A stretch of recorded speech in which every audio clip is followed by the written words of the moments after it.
Hello, I'm Sandra Pizzetta, and I'm a docent here at the Butterfly Rainforest at the Museum of Natural History on the campus of the University of Florida. The butterflies come to us in a package and in the form of a chrysalis. The butterfly's chrysalis is glued to a piece of paper that hangs upside down.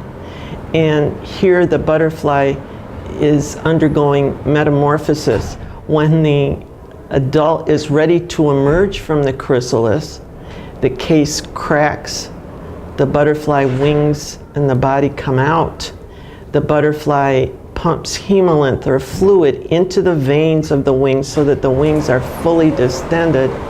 They hang there upside down while the wings harden.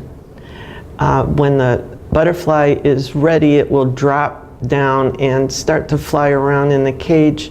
The butterflies are collected, and every afternoon they are taken out into the butterfly rainforest where they are released so that they can be enjoyed by all our visitors.